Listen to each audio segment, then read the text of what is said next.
Welcome, everybody, to the Inner Carnivore Podcast, episode 17, with my guest, Mike Sweeney. Before we get into it, whether you guys are listening on Spotify, iTunes, iHeartRadio, Amazon Music, or watching the full video on YouTube, if you guys could do a huge favor, like, comment, subscribe, leave a review if possible. It really, really helps out, and I appreciate each and every one of you that tunes in on a weekly basis. So that being said, how are you doing, Mike? Yeah, good. Like I said to you, just off end of a long day, so it's not. It's about an hour away from bedtime for me. But yeah, otherwise good. How about yourself? Good. I'm doing well. It's middle of the day here, so I'm still doing okay for the moment. Still have a little bit of sunshine out, so that's good. So jumping in, I'm gonna butcher this. Your handle. So I've known Mike for a little while. We've gone back and forth on a couple things, shared some stuff. Low-carb RD is your handle on Twitter. X now, I think guess you would so. call it. I don't even know myself, to be honest. I know it's low carb and it's RD. Like there's something Yeah, which some variation of that. Yeah. when I first saw it, I was like, man, I feel like that's an oxymoron. I gotta like figure out more. So so jumping right into that, how long have you been an RD for? Great question. So literally 10 years. Yeah. So feels like a long time. Lived many lives within that time. And to be fair, everybody brings up exactly the same thing.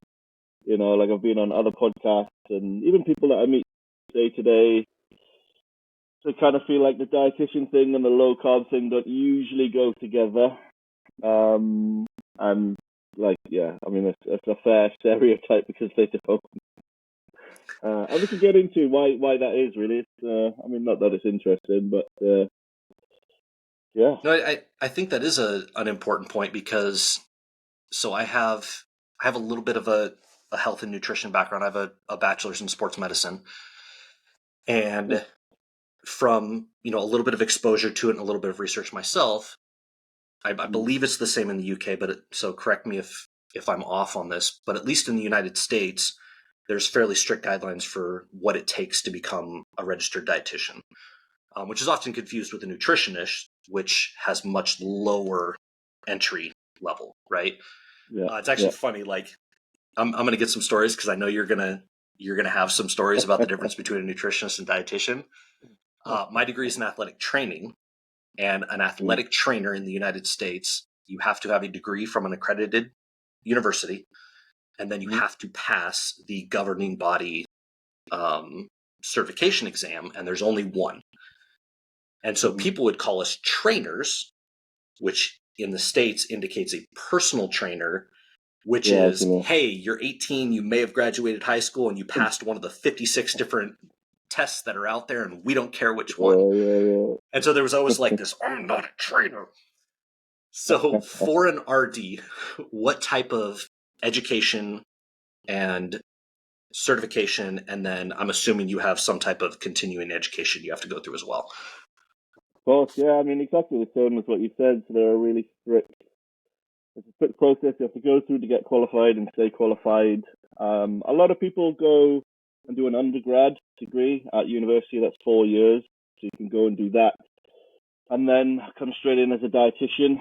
I didn't go that route personally. I went. I did sports science as an undergrad. Did that for 3 years. I did biochemistry for a year, and then I did a master's in dietetics. So kind of went the scenic route round. But the reason for that, to be fair, like I mean, I never set out to get into dietetics or even nutrition really. Where it all started for me was, I just wanted to, as a teen, I grew up overweight and kind of struggled with that for lots of different reasons. And when I got into my 20s, I was doing quite well financially, but I just kind of felt like, right, I feel like if I do a degree, that'll be the next step. And when it came to deciding what to do a degree in, I just thought, you know what, I love going to the gym. I'd figured out a bunch of stuff just intuitively by that point. And I just thought, that'll take my understanding to the next level, And I just really went into it just wanting to figure out, how does the body work? Like, why when I eat certain foods, I just seem to balloon up, and why when I eat other foods, that doesn't happen. And, so I had all those questions going in, figured all of that out in the sports science side of things.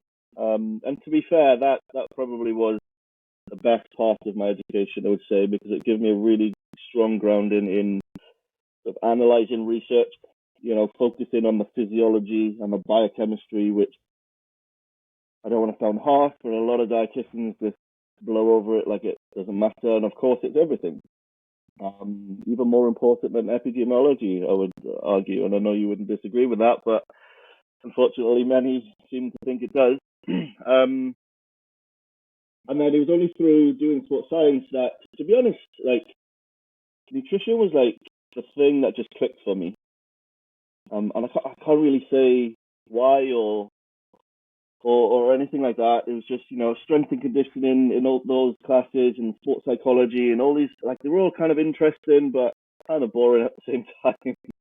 Yeah, in the nutrition lectures, when they were talking about, insulin and all the different, hormones and stuff involved and the biochemistry of it, for me, that was fascinating. So I was like, wow, like, I eat this, it does this to my body, and, or vice versa, or, and seemingly, like, for everybody else I remember in my class, just thought it was the most boring thing ever. So, like, they would all come to me for nutrition questions, and I would ask them all the strength and conditioning type of questions, and we'd help each other out that way. And then originally I wanted to be a physiologist, but I got some career advice from one of the lecturers at the time. And, she was honest, and she was like, look, like, physiologists don't make money. Like, they just don't, especially in sports science. Like, there's just not that many people employed in sports science at all.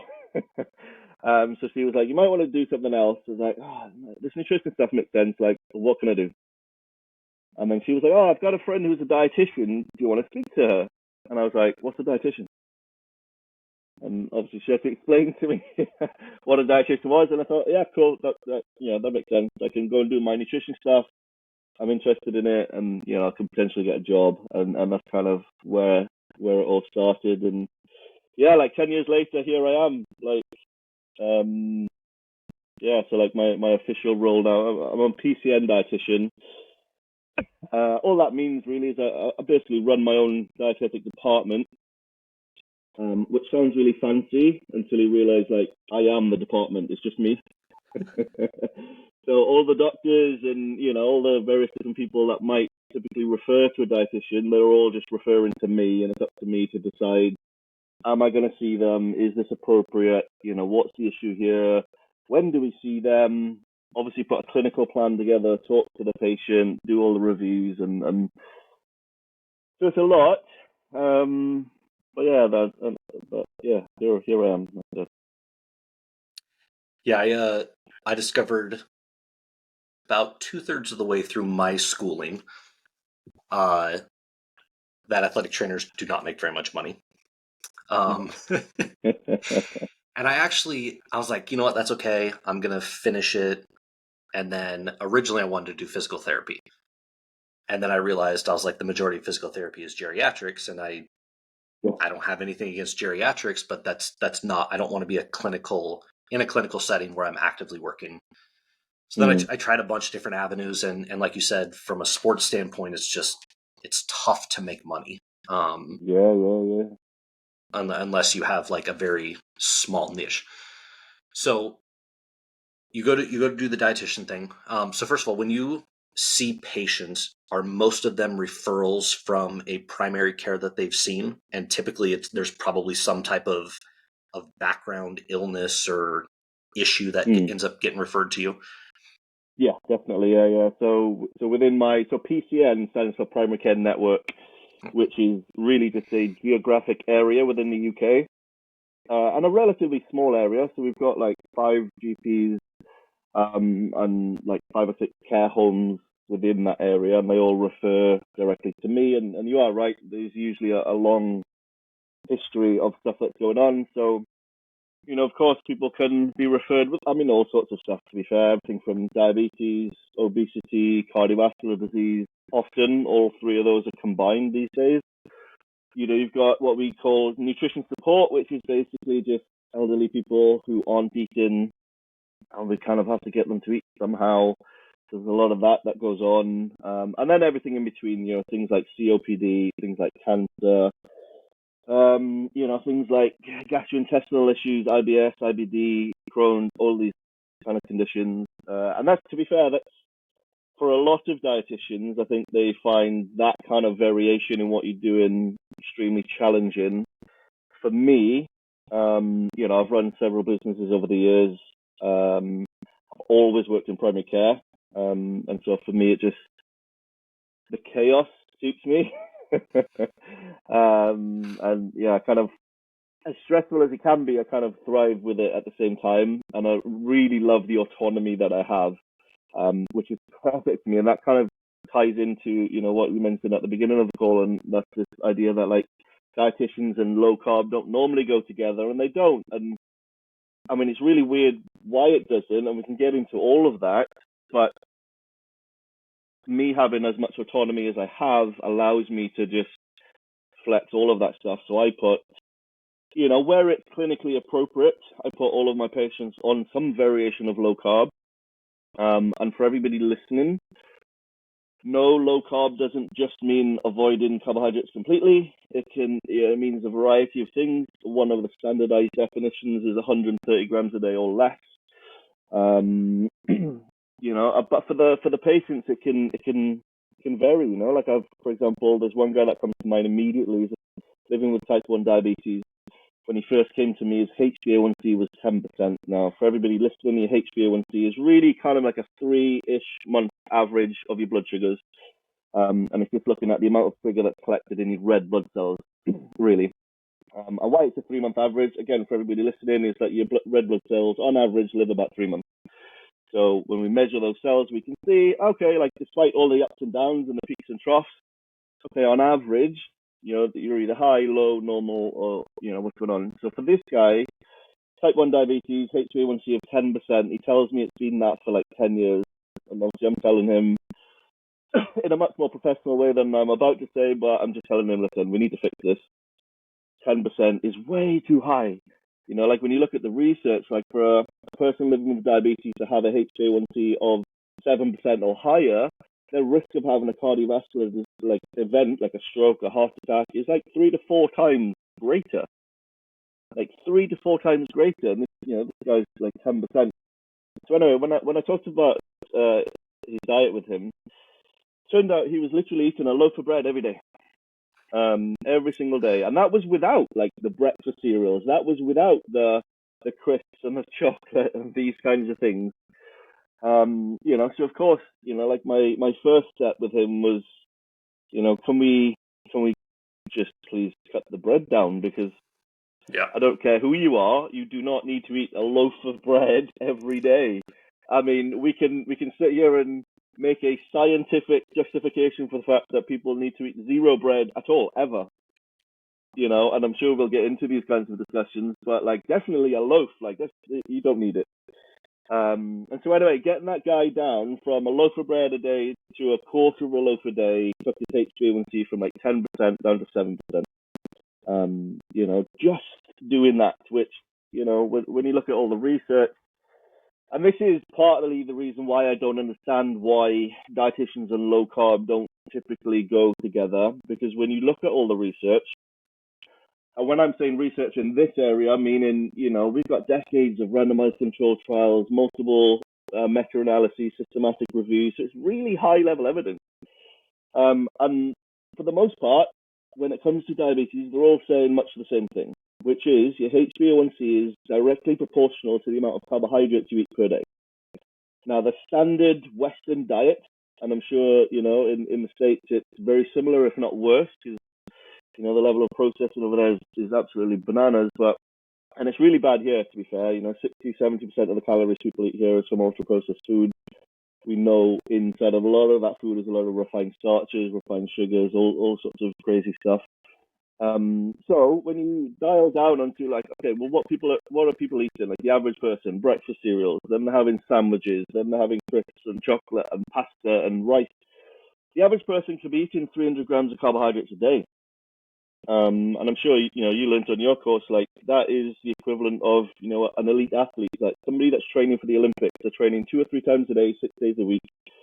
They might eat that level of carbohydrate, and even though I am obviously in favor of low carb diet, when it comes to that level of sort of eliteness, if you like, I think eating mostly carbohydrates makes sense because of the level of glycogen depletion, and nobody can train intensely 3 times a day and sustain that. The CNS overload in and of itself would be like absolutely immense. But that's what the average person is eating like, but obviously not moving like an elite athlete. And then, like I said, it's no surprise then that, especially if you're diabetic, the consequences are even worse. And yeah, like that's why I don't really understand why a lot of dietitians are so against low carb, and they judge it on the face of it.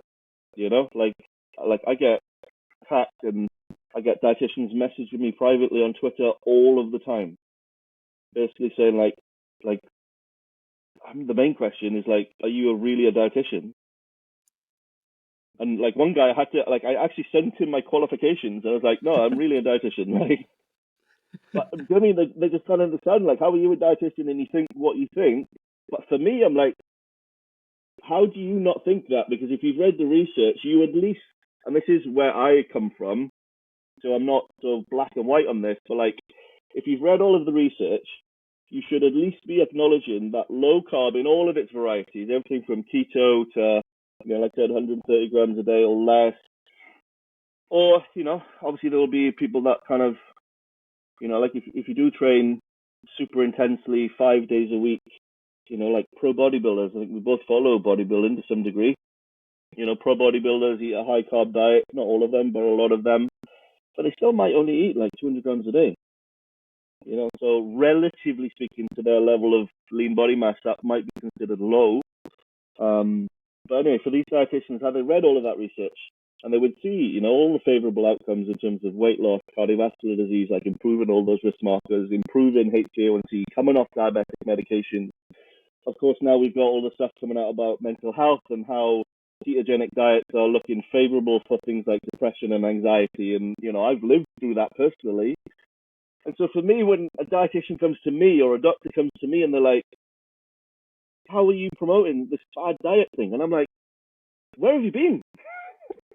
Like, literally, where have you been? Like, wake up. Like, read the. Do you know what I mean? It's not like people have just invented this last week and here we are. It's like, no, like, this is, I think the last time I checked, it was like documented history since 1872. Like, that's when doctors first started using low carb diets. And I'm sure it came before that. It's just obviously, you can only go back as far as the records you can find. I'm sure it was before that. And, I've seen you post numerous times and it's correct. Like, agriculture didn't always exist.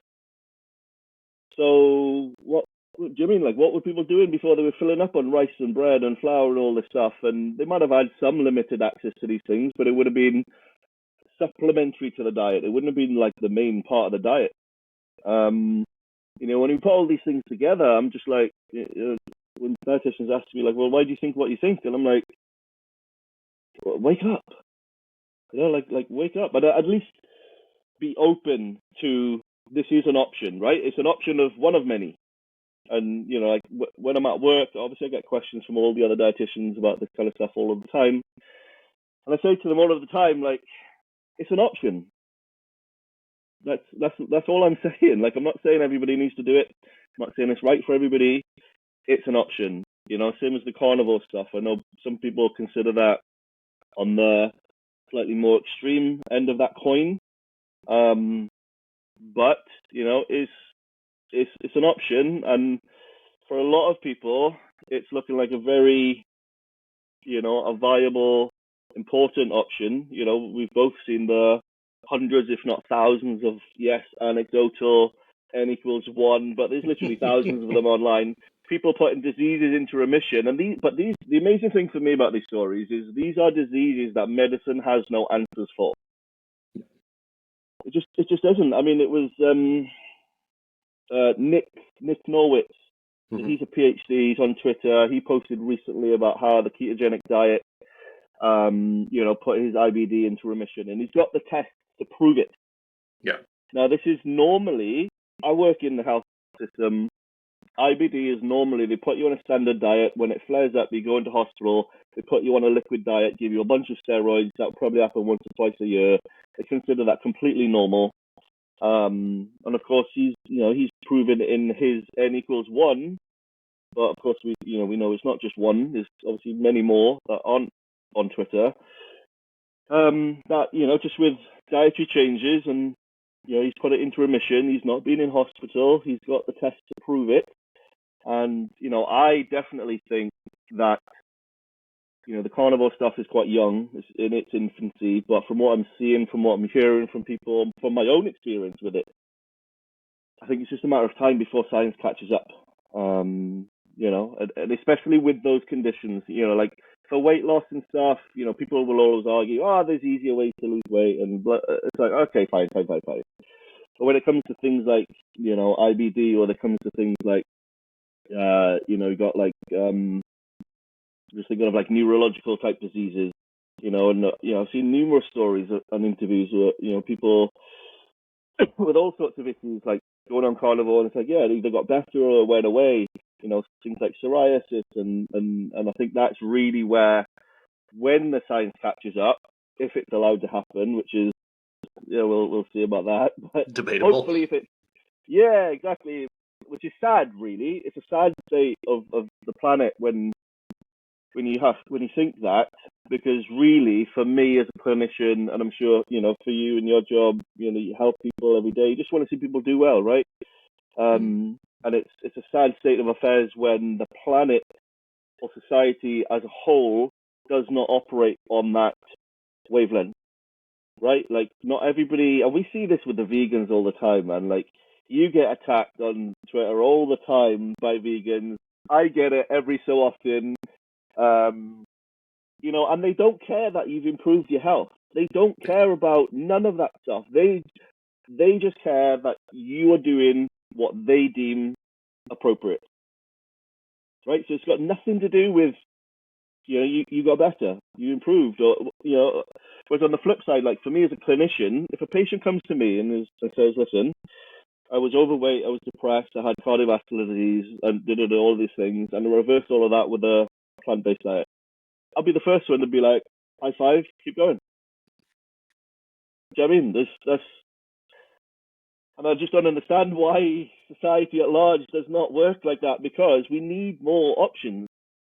Like, it doesn't matter what country you're in around the world. The Western countries are obviously worse, but when you, like, for me, I'm in the UK, of course, be the same way you are, but when you look at the primary care stats or the health of the nation at large, right, like everything's getting worse across the board. Everything. Diabetes, obesity, even things like epilepsy, all the neurological issues that were once considered rare are now way more common. Like, it's so out of hand, like there are just no words to describe it. So we need as many tools as possible, like all hands on deck. And don't get me wrong, in some instances that is going to involve drugs of various different kinds, and for me, I would rather that wasn't the first go-to option, because a lot of the issues those drugs attempt to fix can be fixed with lifestyle. I've lived it personally. We see people all the time online. A lot of my patients doing the same.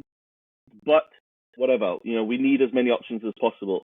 And that's why I just get so frustrated and so down, a lot of the times. And a lot of the times I really, really, really debate whether I can keep doing my job or not, for this reason, because when a dietitian comes to me and says, we're not happy about you putting new patients on low carb, and I'll be like, but they're all getting better. And they're like, yeah, but it's a fad diet, and rah, rah, rah, rah, rah. And I'm like, So it that's melts what's my brain, wild. man. Like, that's what's absolutely wild to me, and that's why I kind of went towards carnivore. And most people know for about a year, I wasn't super strict carnivore. Like, I still ate some carbs, mainly from fruit and honey. But when I first started, Paul Saladino was my introduction.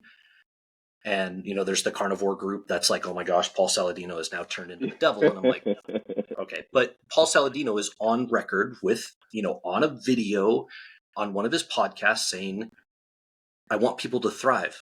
Like that's his word, right? Thrive. And if vegan is what gets you to thrive, do it. And I'm of the same opinion, which is super funny why vegans like, and yes, I instigate a lot, but I'm of the opinion that if that is what it takes for you to be your peak health, do it. Now, do I think most are going to get there with vegan? No, I don't. And that's, why I do what I do. But you bring up this low carb. So my experience in the past is like straight bro science bodybuilding diets, right? Like I was the bro science bodybuilding and I had good success with that. But when people say low carb is under 130 grams, if you take out processed food, which is basically what bodybuilding is, unless you're trying to do like some sort of dirty bulk, if you take out processed foods, getting above that can actually be challenging. Really hard, like yeah, I can eat oatmeal in the morning, I can have rice for lunch, and I can have sweet potatoes for dinner, and maybe I'm over that a little bit. Like I'm borderline low carb doing that. And you're like, when I think of that, that's high carb. Like that is me eating, that's me trying to put on weight. And then as I start to get ready for a show, I'm starting to cut carbs. And now all of a sudden carbs are, 30% of my total caloric intake. And I'm looking at under 100 grams. And now all of a sudden I fit the definition of low carb and I'm not even trying to. So these people that are like, yeah, eat 300 grams of carbs. I'm like, do you have any idea how hard that is if you don't eat crap? Like, sure, if I eat a bunch of chocolate, I can get there. If I eat cupcakes but if I don't eat processed foods, getting to 300 grams of carb is an absolute chore. Yeah, no, I completely agree, man. And to be fair, you've raised a good point, which is that, and I've thought about this for a long time. So a lot of the low carbers kind of rail on the dietary guidelines a lot. And I get why, because when you look at the images, there are a lot of images of processed food and all that nonsense. But like when you look at the sort of epidemiology that it's all based on, all of that is saying if you eat whole grain, favorable things happen. And then if you just go on Google, look up the definition of a whole grain, it's like quinoa, buckwheat, millet, these kinds of things. And exactly what you're saying is true. If you ate 3 portions of these grains per day, you're going to be like 100 grams or less. You might be 130 grams if you have zero satiety. So you're kind of going to be in the ballpark of a low carb-ish, and depending on your muscle mass, like, you carry a lot of muscle mass, so that, even at 150 grams a day, that's going to be low carb for you, especially with the way you train.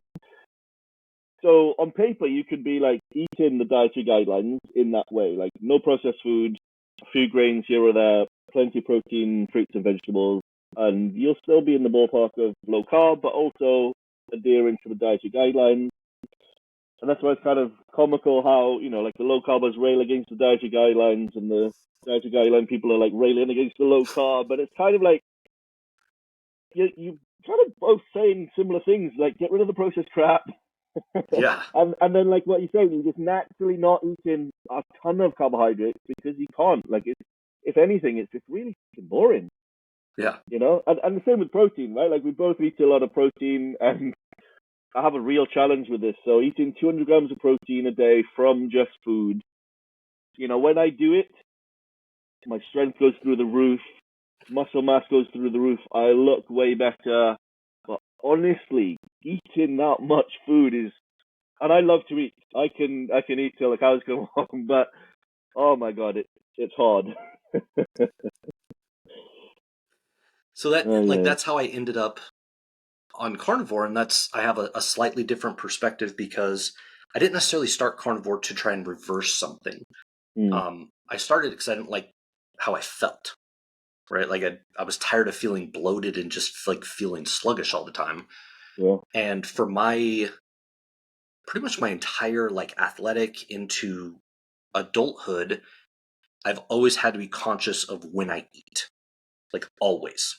And I've always been the person that I'm going to eat up until the very last minute before I go do something.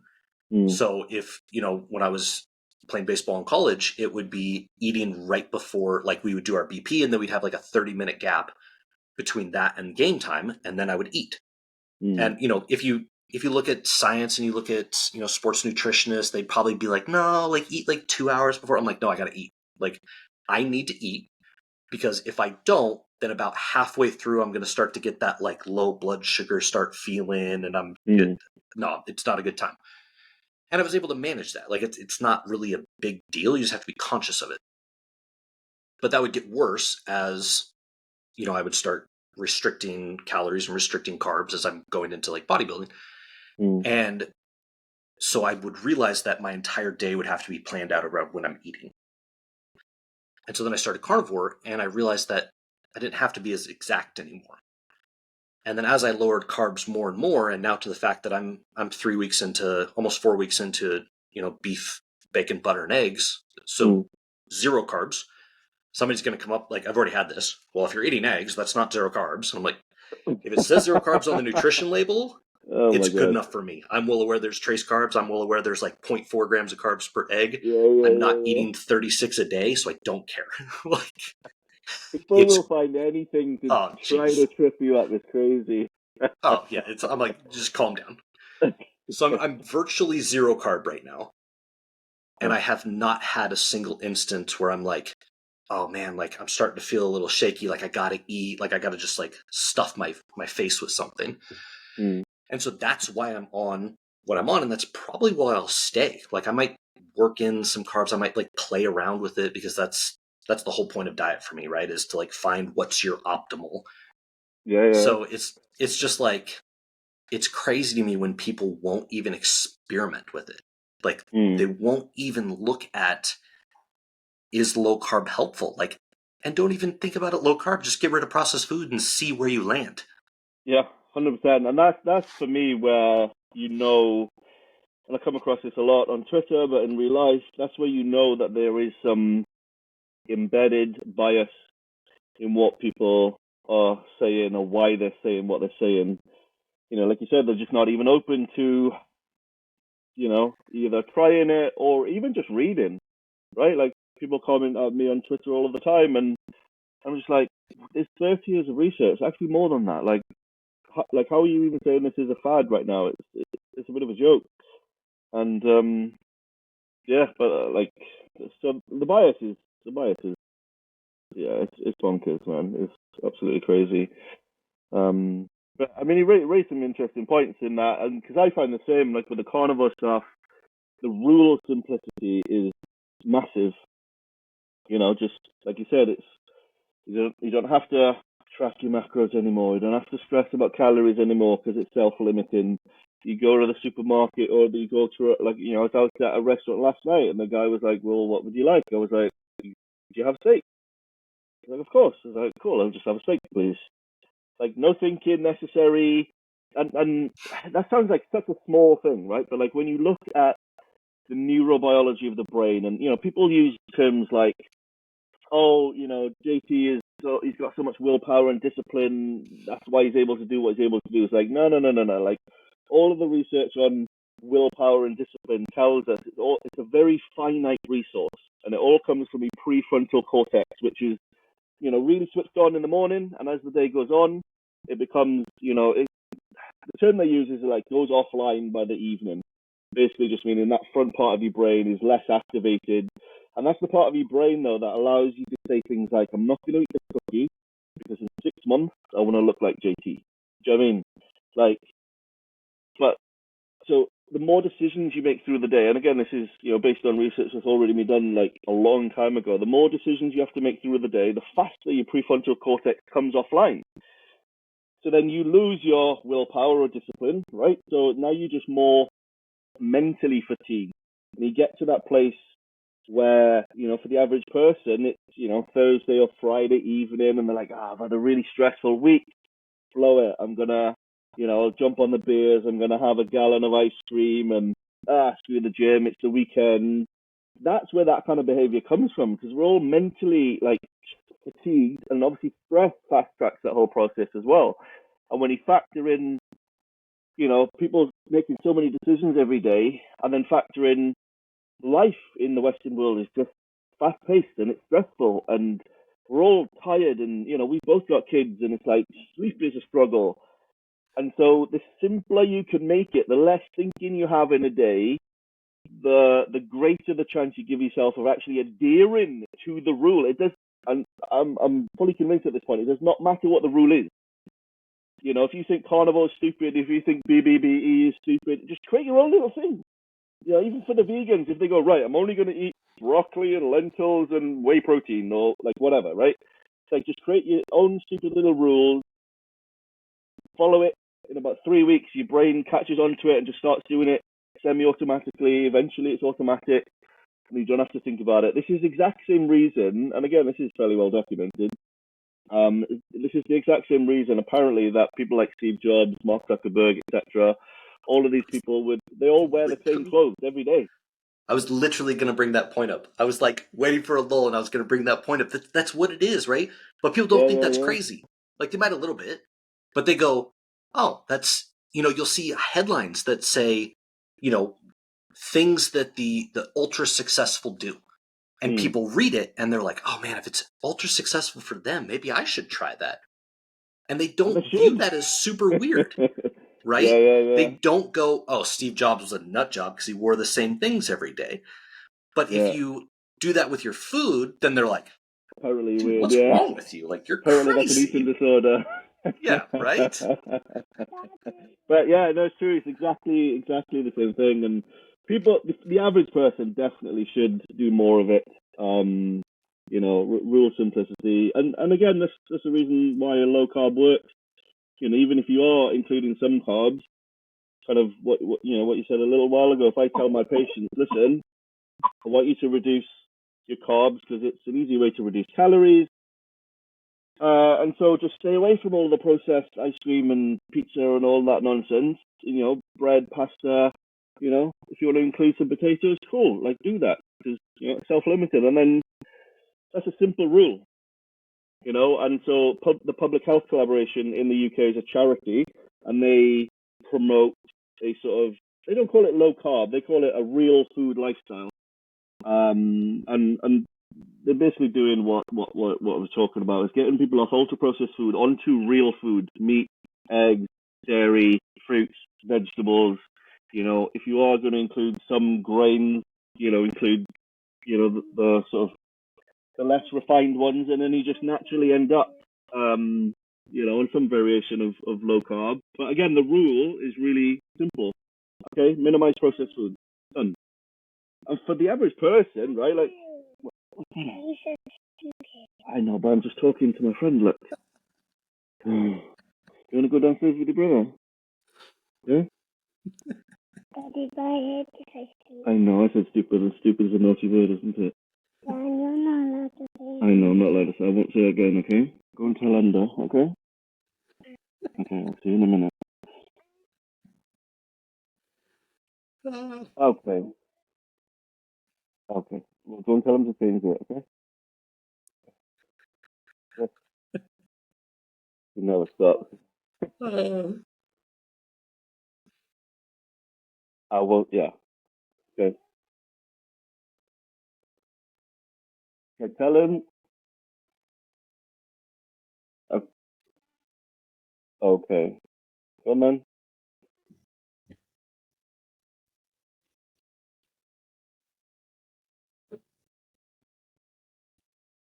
Okay, tell him I said that. Wow. Anyway, so yeah, I mean, she's right. Yeah, like, okay. Okay, thank you.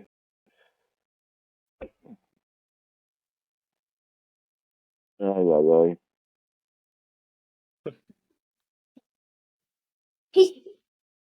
Thank you. Go downstairs with Emerson. Here, Jack. Take that. There you go. Now I got a kid jumping on the bed. The life of parenting, eh? Oh, yeah, for sure. Jack, go downstairs. Anyway.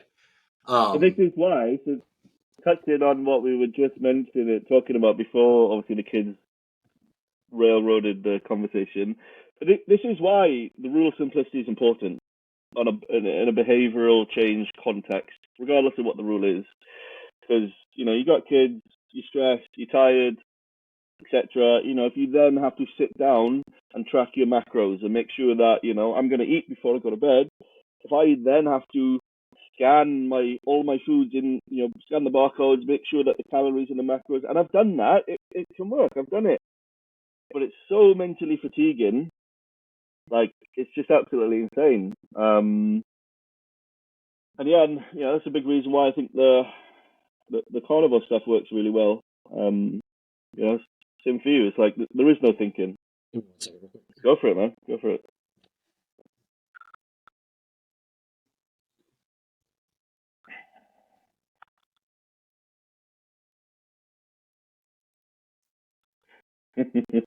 All right. Yeah, like one kid jumping on the bed, and I can like mute my mic so it doesn't pick it up, and I'm like, I can't talk now because all you're gonna hear is a dong, dong, dong. Yeah.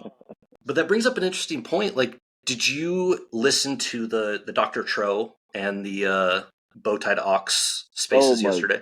God. I listened to the first, I think I got 5 minutes in and I had to turn it off because they were just like, I just think they both went into that determined to prove the other one wrong instead of trying to understand, oh, let me find out what he knows and then kind of see, you know, why we think different and where we cross over. Instead of doing that, they just, I mean, they were like pit bulls, right?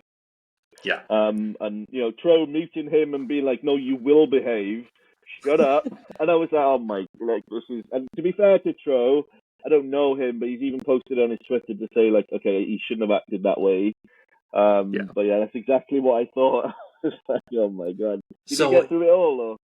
I actually did. So Wow. it was funny for me because I'm actually next month I'm going on Tro's show. Oh, nice. So I followed him for a little while. I've also followed Bowtied for Yeah. quite a while, and him and I have talked a little bit. And he's like, "Okay, literally, you're the only carnivore that I will talk to on here." And I'm like, "Okay, that's cool." But it's interesting for me because I can see both sides because I've been a part of both sides. Yeah. Same. Same. And the problem with the whole discussion is I don't know if you saw any of the stuff before, but there was like a whole bunch of like name calling and this prior, and they Yeah. both went into it with the wrong idea of what the other person was trying to prove, Mm. and they were trying to disprove what the other person was trying to prove, but they both had it wrong, and so you Mm. ended up with a lot of this just. But I think they finally got to a point that illustrated a little bit where there is a section where calories in, calories out as a model works. Mm. I think that's a big problem with the carnivore community, especially because you'll find a lot of carnivores that if I want to get the carnivore community riled up, I'll start a discussion on calories in, calories out. Yeah. Yeah. And Yeah. it'll be anything from it doesn't work to it's a myth, Mm. right? It's not real. And I'm like, well, I mean, if we really want to get into like thermodynamics, like there has to be something, right? But they're like, but the body doesn't run off it. Anyway, not trying to have that Yeah. conversation. But it illustrates that at certain levels of your diet, calories in, calories out can be very effective, and that's Mm. literally proven by the fact that I don't know if you watch Olympia or anything, but Chris Bumstead, like the dude can come in the same conditioning every single year the exact same way Yep. because, like, I know his coach, the down to a calorie of what he's eating. Mm. Because when you get that good about how your food reacts to you and what you do and how you react to your certain diet, you can use that as a very effective tool to get what you want. Absolutely. Yeah. The flip side, and what I think Tro was trying to illustrate, is that as a model for the average person, it is broken because the average person does not know how their metabolism reacts to the food that they eat and Mm. how they effectively burn calories. Yeah. So you have people who are like, oh, they do a basal metabolic rate calculator online, which doesn't ask you anything. It's like, are you male or female and what's your age? And I'm like, Exactly that. cool. Are you Yeah. really trying to tell me that I'm going to burn, like, my basal metabolic rate's the same as the 450-pound guy over there? Like, come on. Yeah. And so then they take that and they go, well, my Fitbit said I burned, 1,000 calories. So all I have to do Mm. is eat less than that. Mm. And then they end up and they don't know why it works. or they restrict so hard that they binge on the weekends, and it's just like it's a cluster. And I understand why that is a terrible model for the majority of people, Absolutely. and why people have success on carnivore, because it's just naturally caloric restricting. Like it is hard. Like I went a phase where I was trying to bulk and I was trying to eat, 4,500 calories, and it is hard to eat 4,500 calories from meat. Like Yeah. that's like, Yeah. oh my gosh, like I don't want to eat anymore. So your your body naturally wants like this homeostasis, and it naturally wants to have like a sweet spot in calories, and that's a diet that's good for it. And so I understand what Tro was trying to say. I understand what Ox was trying to say, because his name is Chad Bodybuilder. Like Yeah, where yeah. he's coming from, He's and you the also know that it bodybuilding works. fitness industry rat, right? Like Yeah, right. And so I'm like, yes, you absolutely can use it. And I think it's a model that can work if you are coaching somebody, because you understand that. But if I just tell the average person, hey, count your calories and move more, maybe it works, maybe it doesn't, and it just ends this. So yeah, I was but glad they were the having a reasons discussion. go deeper than what you're saying. So I totally agree. Like I've read some of Tro's tweets, and where he said, like, calories in, calories out is like a failed model, and he's right. Like, ever since it's been a thing, society's only gotten worse. We're not saying it's gotten worse because of that, but but the reasons go deeper than, it's like, so just a minute ago we were talking about behavior. So telling somebody to track their calories is not a behavioral intervention, right? It's objectively what they could do, but it doesn't tell them how to do it.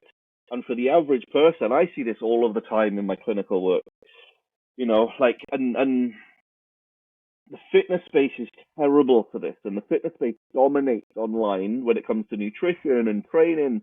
And everybody goes, "Oh, all you need to do is track your macros, bro. All you need to do is go to the gym 3 times a week, do 3 sets of 12, and da da da da." But what these people don't realize, and how I know they, mostly don't have real world experience of working with average people, the average person not only is not aware of all of that stuff, they also have very limited sense of agency. And by that, I mean, like, they don't feel like they can, right? Like they're not, like, you or I are just naturally motivated at this point to hit the gym, to train hard, to find ways to make it harder, to get better, to do more, etc. But for a lot of the average people that we're aiming to help, they're in this place where they're stuck, they're tired, they're fed up. They don't even know why they can't be bothered.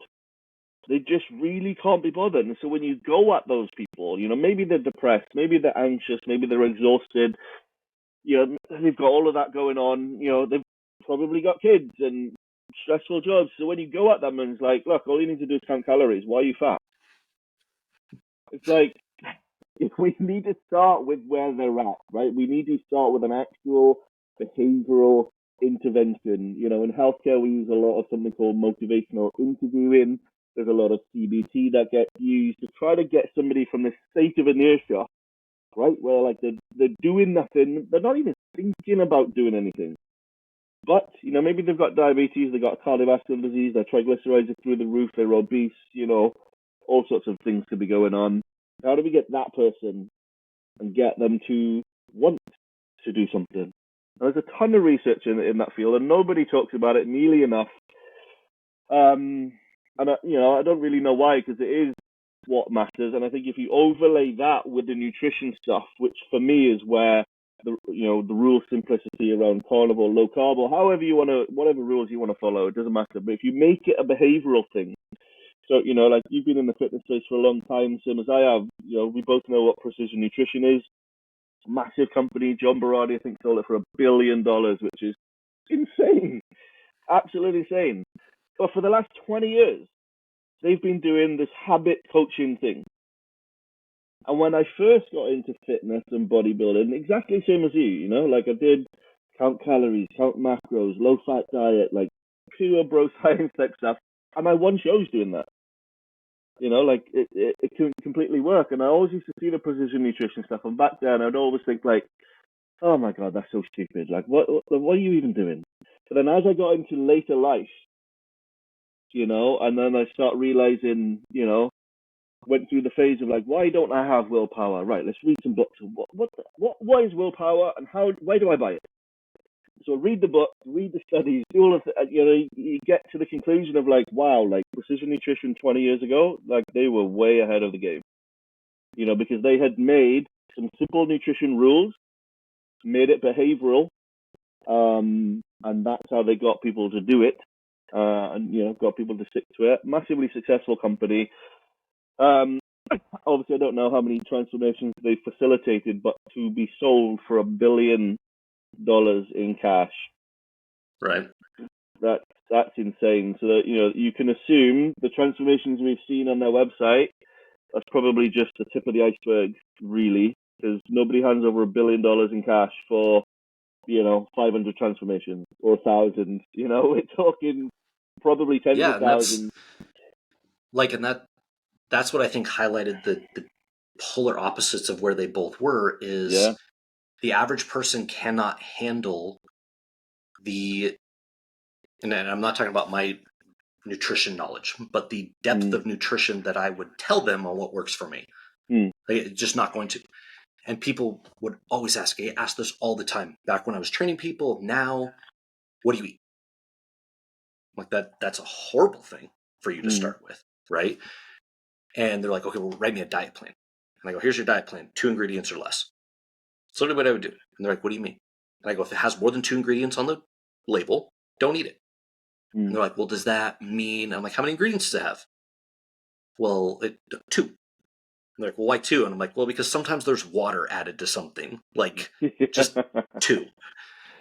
And nobody could do it, right? And so I'd be like, well, why? I'm like, my super rudimentary kind of like way of saying it is like, people are fat because they eat like assholes.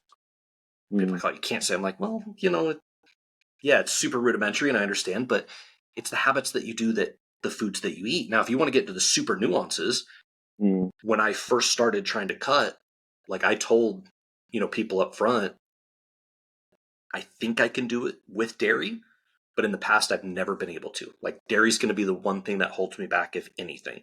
It's not going to be me cheating on my diet. It's not going to be me going over on calories. It's going to be dairy. And sure enough, like I was starting to get some, positive, body movement, but I hit a wall and I couldn't lose any more weight. And for people that are listening, like, this is not me like trying to get into like average shape. Like, and I'm not trying to toot my horn. I'm not trying to do any of that. But I'm looking for like beyond extreme results. Yeah. Like, I'm not looking for like trying to get in the top, 1%. I'm trying to get like crazy lean, just strictly for personal reasons. And in the back of my head and going into it, I knew dairy was what was going to keep me from doing it. And sure enough, that's why I started BBB, because I hit that point and I was like, man, I can't do without dairy. Got rid of dairy, kept pretty much everything else the same, upped my fat just a little bit to compensate, and boom, it all started coming off. But people want to try to apply that, and they're like, oh, so what you're saying is all I have to. I'm like, no, stop. Like, this is not going to work for you. Like, what I do is not going to work for you right off the bat, because guess what?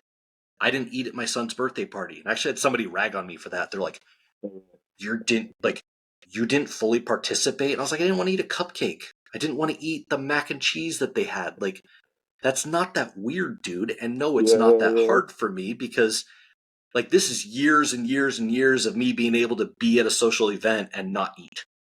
Like, and you build up this to is that, not right? abnormal. Like, like this, what you're saying is like there's levels to this thing, right? Like the way Chris Bumstead eats and the schedule and the time and the precision, like what you said, like he's on a whole different level again.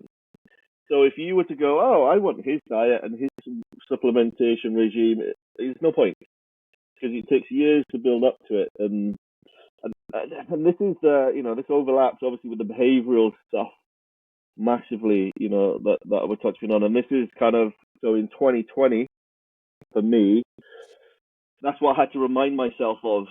Because like leading up to 2020, I had some like real bad struggles with mental health, depression, anxiety, which was really weird because like my business was flying at the time, so I was crushing it business wise.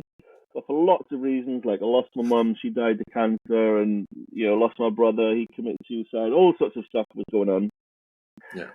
And so my Sorry mental about health that. went down, like drinking all of the time. And so anyway, 2020 hit, lockdowns hit, world shut down, right? So, and that's where I found myself in this place of like, it was almost as if like I just woke up all of a sudden, right? And it's like I've been non-conscious for like 4 or 5 years. And I'm like, what? Like, I wasn't training at the time. I hadn't trained for like 10 years at that point. So like, well, when I was winning bodybuilding trophies was like in my 20s, like I'd turn 40 soon. So I hadn't trained in 10 years. I'd become morbidly obese, developed, obviously, like I said, depression, anxiety, IBS, verging on pre-diabetes. And I found myself in lockdown, and I was like, wow, I need to do something. And my natural instinct was, because I've been there, done it before, so I was like, right, let me track my macros and do it. I have to remind myself, like, whoa, like, back up a minute. I need to keep this simple because you've not been doing it for a long time, and I'm actually like in 2020 where I started again was started walking on the treadmill every day. Fortunately for me, one of my very good friends, he owns a gym, one of the largest gyms in the city where I live. So we were in lockdown. He was gracious enough to, he rang me up and he's like, obviously knew I was struggling, being stuck at home a lot, trying to run the business, trying to get that to survive. And he was like, look, I've got an office space in the gym, just it's empty. Just go use it, get away from all the stress. And, being back in that environment, I just thought, well, I can walk on the treadmill for 10 minutes every day. That's it. And that's where I started. Like, that's the deal I made with myself. So I did that. And then eventually, got to okay, I should probably think about my food. Like, what am I going to do? And same thing, right? I sat down with a piece of paper, wrote down all of the options. And as you know, like, we're talking about it, like, there's billions of options. So many options, it's overwhelming. And I just wrote them all down. And I just thought, right, what's the one rule or the two rules? How can I make this, like, easy to do? And that's why I just got to, and I've always been a sort of proponent of low carb ever since my sports science days. It just makes sense in a lot of context. But during that time in 2020, that's why I just thought, I love meat. I always have. So I just thought, well, I know if I just avoid the carbs, like you said before, I'm naturally going to be avoiding most of the processed crap. That's a bunch of calories gone.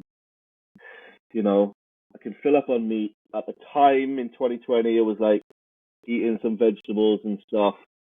But it's just keeping that rule so simple because I was able to do it behaviorally, even in the context of like, on SSRIs and, my gut health was rubbish, mental health rubbish, like no energy, tired, stressed. But that's where I started, is like ground zero.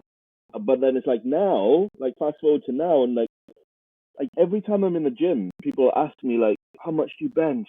How did you build a chest like that? What exercises are you doing for your delts like that? And I tell them all the time, like what you're saying, like it's irrelevant asking me because where you are is a completely different place. You just need to take the next step, and that's it. And that's like I keep saying, like I've lived through that more than once, but 2020 was the most recent example. And it's easy for people to look at somebody like yourself or myself or somebody else and think, oh yeah, I want to be like him, so I've got to do what he's doing, but not realizing you've built up to this, and our journeys will be different in many ways, similar in many ways, but you build up to it. So like you're saying, for you to go to your kid's party and not eat anything, no big deal. It's not even hard because you've built up to that, and it's worth it for you for lots of different reasons. Whereas to somebody else, it's not. They can't imagine doing it, but they're not realizing by having a go at you, they're just obviously showing their ignorance, really. And this is why you never see me on Twitter attacking vegans. I don't do it because it's just stupid. Like like I said earlier on, it's like if you tell me your health is improved by being vegan, cool, good for you. High five, crack on. My wife is a vegan, by the way. And this is, you know what I mean? No, but you never see it doing it. And to be fair, I never really see you proactively attacking them either. Like you more, well, from what I've seen, just like replying to people and just trying to make a joke of it for the most part. And so that's why it's hilarious to me that a lot of these vegans, they are proactively trying to shame people. Do you know what I mean? Almost trying to shame them into submission. I know we're going off on a tangent here, but Yeah, yeah, it just and so doesn't. that's like my exact story, and I'll try and keep it brief at the risk of going too far over. But I, when I finally, so I for almost my entire 20s, I was in really good shape, and then got married, had kids, work, started to put on some weight, not a ton, like I was still like average, which is not good these days. But I finally made the decision, right? I was like, I'm probably about 25 pounds overweight, and I don't like that. Like I've never been that in my entire life. And so I was like, cool, I'm just going to go back to what I've done. Like I've lost, with bodybuilding, I've cycled weight like it's nothing 100 times. And so I did it and I lost weight, but I didn't feel good, right? Like it didn't feel good. And I was like, man, so I did it for 90 days, didn't cheat, didn't drink, didn't do anything. And at the end of 90 days, I literally said, this is stupid. I was like, what am I doing? I did this for 90 days. I lost, 15 pounds. I don't love the way I look, but I don't feel good. So I immediately put the weight back on. I was like, well, and that's when I started Carnivore. And when people, you talk about starting simple, like, again, I'm the guy that has Excel spreadsheets down to the macro and the percentages. The average person couldn't tell you what has more calories per gram, fat or carbs. Like, they're like, what are you talking about? Like, I'm like Excel formulas diet guy. And when I decided to go carnivore or animal based, however you want to put it, I was like, you want to talk about simple? I was like, cool. For my meals, I'm just going to go based on that. I'm going to cut out vegetables and I'm going to snack whenever I want. And I'm not going to restrict my snacking. Like if I want chips, I'm going to have chips. If I want to drink wine, I'm going to drink wine. If I want to have some scotch, I'm going to have scotch. And that's how basic I started. My basic was for my meals, I'm going to prioritize red meat and I'm not going to do vegetables. And then I started feeling better. And that's literally all it took. Like I started feeling better. So then I was like, well, would I feel better if I started cutting out the snacks? So then I cut out the snacks. I was like, well, would I feel even better if I kind of started really limiting the alcohol? And then I felt better. And it just, so yeah, now I'm very like meticulous and I'm tracking my calories currently so I can show a trend. I don't necessarily care, but I want to have be able to show a trend over, a couple months. But I'm meticulous now, right? Like where my macros are, where I'm getting my food, typically times that I'm eating. But when I started, I still had all the same knowledge, but when I started, it was as simple as this is what I'm going to do for my meals. And then it got. So that's such a great point about the starting simple is no, don't do what I'm doing. I post my food so people know what I'm eating because some people don't believe it. They're like, wait a minute. Like I just did a meme about it. They're like, you only ate steak yesterday? And I'm like, yeah, that's literally all I ate. I had steak and butter. That's all I had yesterday. Yeah, I'm not telling people to be crazy, but just start simple and then you'll see that all of a sudden, and then you realize that no, that terrible pizza that's sitting in front of me in the cupcakes, it's not worth it. I'm not even going to 100%. like it while I'm eating it. Like I'm going to be that crying meme where I'm eating this food crying because it doesn't taste good now. It's not going to feel good later. And it's just not worth it. So yeah, it's super easy to be like, no, I'm good. And then you get are you on a super strict diet? Well, and at this point, it doesn't feel restrictive for you, right? Because you're so in tune with how you're feeling. So your intrinsic motivation is it's all there. And I'll tell you what's fascinating about that. And most people listening will not have heard what I'm about to say. It's not because this information has been out there for a long time, but this is all behavioral change type stuff. So what's fascinating about what you just said is, so there's a researcher, an academic, her name is Dr. Michelle Segar. In my opinion, she's one of the most prominent behavioral change researchers ever. All she studied for 25 years is behavioral change. How do we get people to exercise more? How do we get them to eat better? That's all she studied. She's written books about all of her research papers. They're all available for free and stuff. And what's fascinating about what she's figured out is that if you get people in tune with the immediate gratification of how they feel. So like what you're saying, you eat a pizza. How do you feel immediately after you've eaten it? I feel bloated.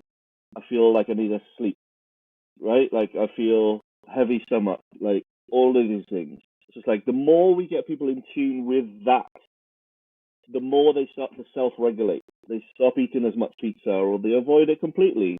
And it's the same applies to exercise. So she's found that the people that exercise for reasons like it makes me feel physically better, makes me feel mentally better, I feel like I have more energy, you know, all of those like internal feeling sensations, I feel better when I've done it.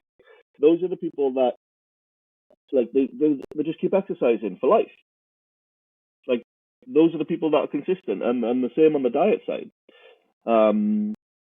And that's exactly what you just mentioned there. Is like the more you fine tune your diet to be like, well, like you said, like, well, would I feel better if I didn't drink the wine? So you do that experiment, and then you realize, oh shit, yeah, actually you do. So you know, for the most part, you don't do that, and then it becomes easy because the payoff is intrinsic, it's internal, right? And everybody wants to feel better, whether it's more energetic, more confident, like more like everybody internal, because everybody like the average person, man, like I'm not even ruling myself out of this like conversation because there are still, you know, I've come past all the mental health struggles, I've come off all of the medication and all of that crazy stuff, and all that's been done through lifestyle. But there are still days where I'll be sat in my office in the middle of a stressful day, just hand in my head, like just thinking like I can't do this, I just can't, like what am I? But in that moment, I know at this point, I'm like, go gym. Like that's my thing, like, right? It's like if I'm tired, I know, go gym. I'm stressed, go gym. I'm depressed, I'm anxious, go gym. I'm having a fight with the wife, go gym. Right? Like that's, I know if I just do it, I will feel better. And that's guys ask me in the gym all the time, like, you know, they'll say like you're always here, like you're like really consistent. Whether it's in the gym where I work out, it's like a big warehouse, so in the winter it's like -3 and I'm still there training. I don't care. Why? Because the internal feeling I get from that is greater than anything. And that's exactly what you just said there, like just applied to food. And for anybody listening, the more they can do that, just getting more in tune with, hey, how does this make me feel? You know, whether it doesn't matter what it is, it could be anything. And if you just do, it's a tricky one because people will then think, well, if I just do more things that make me feel good, I'm gonna follow that path. Then it's like, oh, I feel good when I'm drunk. I feel good when I'm eating cookies. I feel good when I'm like banging loads of chips and and it's like that's not what we're saying. Like this hedonic thing. It's like, you know, genuinely feeling good. You know, like say you eat the pizza, the pasta, the rice. Most of us feel bloated. Most of us feel sluggish, even if we got no clinical issues going on. Just like if you just start getting in tune with that, start auto-regulating, and even insofar as the exercise, you know, people at work or in my personal life, you know, they'll ask me all the time, oh, do you think I should lift weights? And I'll say to them, well, do you enjoy it? And some people will say, I don't know, and I'll say, well, go do an experiment and come back. But there are some people that go, yeah, do you know what, I tried it, I just really hate it. And I'll say to them, like, cool, go do something else, like pick up cycling or find something that keeps you physically active and then you just love it, like how it makes you feel, and just do more of it.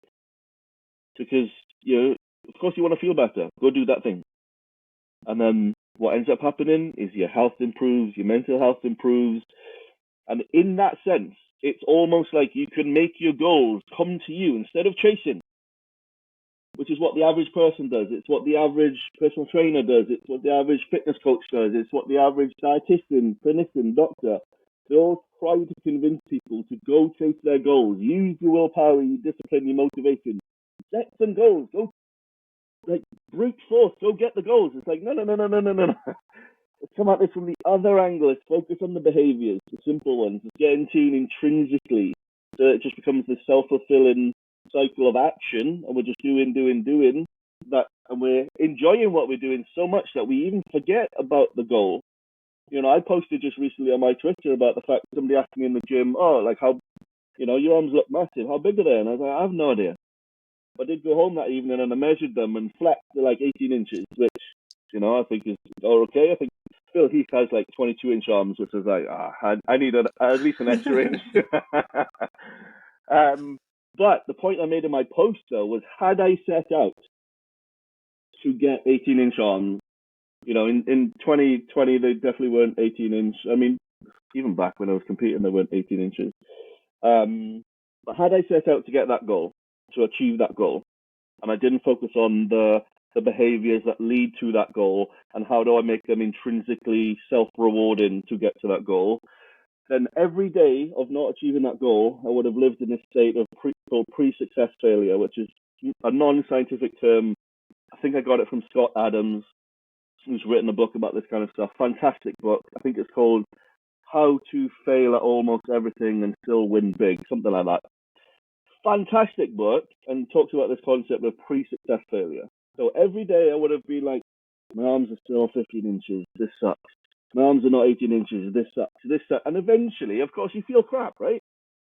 So nobody wants to do stuff that makes them feel crap. So then eventually I'll probably have quit going to the gym and just feel crap the whole time because I've not achieved the goal. Whereas if you approach it from the other angle, like what we're saying, it's like, well, figure out what the behaviors are that lead to that thing. Figure out how to make those behaviors feel good intrinsically. So you do it and immediately, like, yeah, feel good. Like for me, when I lift weights because I love, like, it'll be the same for you. That pump that you get, I'm like, oh my, I feel like the Hulk. This is incredible. I look in the mirror. I'm like, if I look like that every day, my life would be complete. Exactly. I mean, it's nonsense, but that's what you feel. So of course, naturally, just keep going. You keep going. You do one more rep, one more kilo, one more rep, like an extra set, and you just keep at it, and then get to the point of like, oh wow, like how did you achieve that? And part of me is like, I've no idea, but like the real answer is what we're talking about. Same with you and your diet. I imagine you're doing the same, with your lifting and stuff. And this is what's fascinating, is the more successful people you talk to, even people that are successful in business. I've got friends that run multi-million-pound businesses. You talk to them about what they do. Do they have to force themselves to go to work? No. Do they need motivation to go to work? No. They love what they do. Now, they might not love all the aspects of what they do, because nobody does. But they love, like, I'm going to sell loads of this product to these people and I'm going to change the world, right? Like, and one of my friends, that's his thing. He's got like a company, they do science parties for kids. And so his whole mission is to educate more kids, get them really excited about science. So they go back to school and they want to learn about science. So for him, he goes in every day and he's figuring out all the boring stuff, the admin, the marketing, the sales, the processes. Because for him, the mission is, I want to excite kids about science. So when he looks at his stats and he sees all the sales he's making, it's not really about the money. It's not really about any of that stuff. It's like all of these kids that we are, getting excited about science. And the consequence of that, because he naturally just wants to show up, multi-million-pound business. And it's just fascinating to me, the more successful the people you talk to, that is the pattern. There's probably more that goes into it, but that's at least what I've noticed. And yeah, we need to get more people on that path as opposed to the willpower path, for sure. Absolutely. I think I'm going to have you back on so we can just talk about that, because if this keeps going, we're going to end up with like a 2-hour podcast and people are going to be like, what in the hell happened over there? So I really appreciate you coming on, man. Like, this was a lot of fun. We're definitely going to do this again. I appreciate everybody that's listened. Like I said in the beginning, comment, leave a review. Really, really appreciate all you guys. I will link all of Mike's information out there when we post this. Low-carb RD is what he is on Twitter, and I think there's an underscore. I'll link that in there too. So I really appreciate you being on, Mike, and everybody that's listened. Thank you, and we'll see you next time.